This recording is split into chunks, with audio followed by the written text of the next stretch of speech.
Hello and welcome to the channel. My name's Andy. I'm a guitarist and guitar teacher. I've been playing guitar for over 30 years and teaching guitar for over 20 years. I play guitar in various bands and duos, and I've played in hotels and cruise ships all around the world.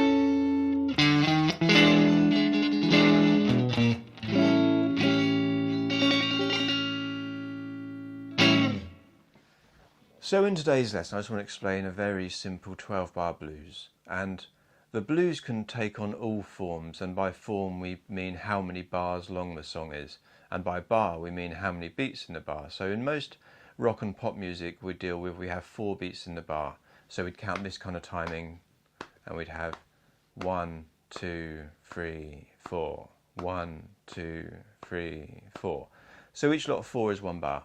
So we play 12 bars to make a 12-bar blues. There are other forms, there's 8-bar blues, 16-bar blues, but most common is 12.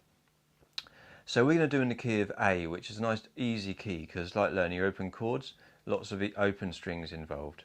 So if you don't know your open chords yet, don't worry, you can still do this, it's very simple. But if you know your open A major chord, we're going to play a very simple kind of like power chord version of that chord.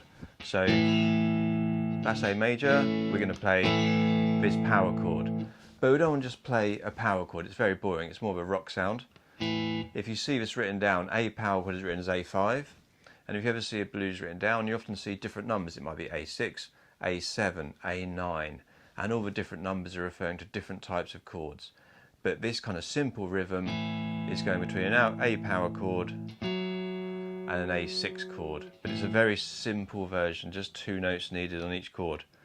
So to play this riff, we just put our first finger on the 2nd fret on the D string, and we have the open A string, and then our 3rd finger, it's a big stretch up, goes onto the 4th fret on the D string. So we're replacing the note we had here, so in theory that finger could come off, but we want to keep it there because we're going to alternate between these 2 notes on the D string.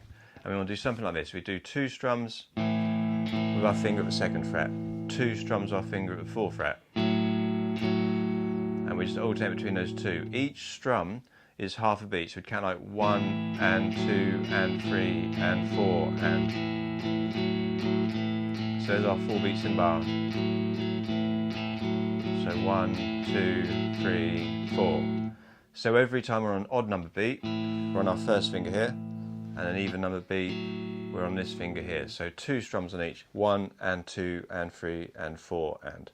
So we're going to do that 4 times, 4 bars, 1 and 2 and 3 and 4 and 1 and 2 and 3 and 4 and 1 and 2 and 3 and 4 and 1 and 2 and 3 and 4 and...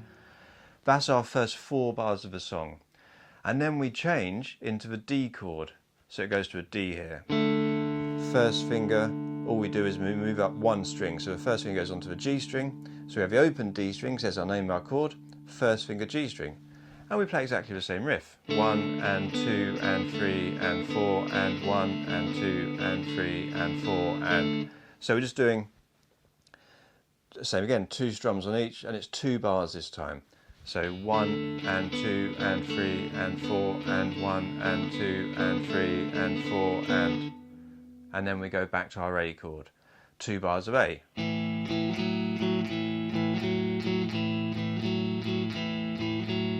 And then we can go down to our E chord, and we've got 2 choices here. What I'm going to do today is do 1 bar of E to get some movement, jump up to D, 1 bar, 1 bar of A, and then E to finish.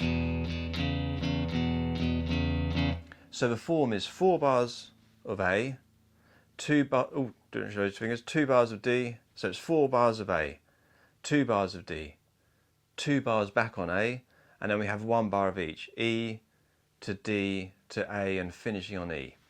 And that makes our 12 bars. So you could look at it like a pyramid. We start with this big foundation of 4, and then it's like 2 lots of 2 and then 4 lots of 1.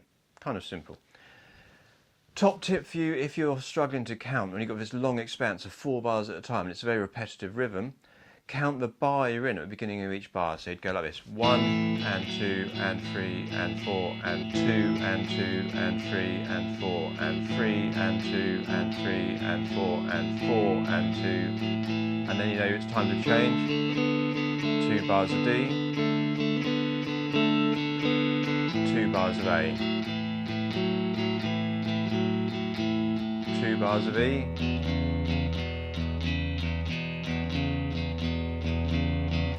1 bar of A, 1 bar of E. So count the bar you're in at the beginning of each bar. So you go 1 and 2 and 3 and 4 and 2 and 2 and 3, 3, 4 and 2 and 3 and 4, and then it's 2 bars of D. Back to our 2 bars of A. Moving quickly now. So 1 bar of E, 1 bar of D, 1 bar of A, 1 bar of E to finish. And that's our 12 bars. It's a very simple riff. The tricky bits are going to be that it's a big stretch going from the 2nd to the 4th fret, keeping your first finger always here. So you want to keep your thumb behind the neck to give yourself ability to move your fingers and not get too tensed up because they're kind of cramped up if you've got your thumb up here. So thumb behind. If that's a big stretch, at the moment we're only going to play these 2 notes, so you could use your little finger, but it's nice to have a little finger available. I'll show you why in a minute.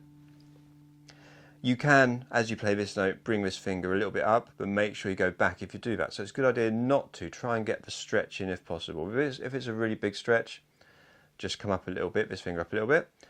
But the more you practice it, that stretch will feel easier. It just takes time to get this technique. Keep your right hand all down strokes. Just keep that nice and steady, all down strokes.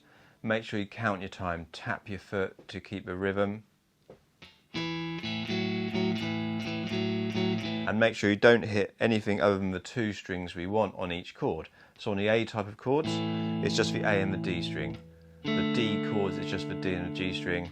And on the E chords, it's just the E and the A string. And then a nice little variation is to add our little finger, and we'd have this.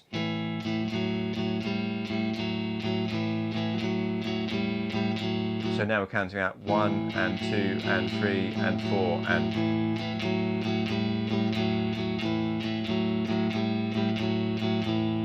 we do that on each chord, up to D,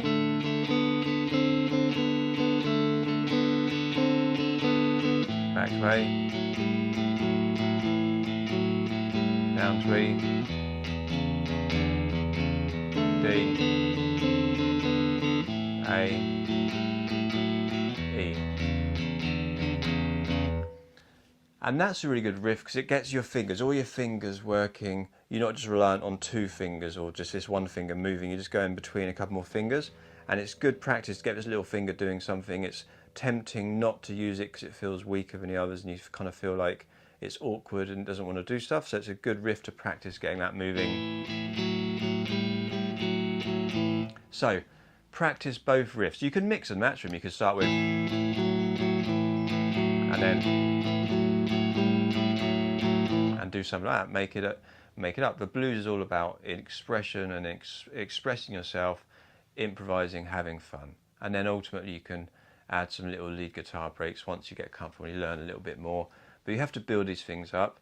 That's for beginning. Just start with a really simple riff like that and we can move on to make more and more elaborate things as we go. But have fun with that one. If you've enjoyed this lesson, please like and subscribe, and I'll see you next time.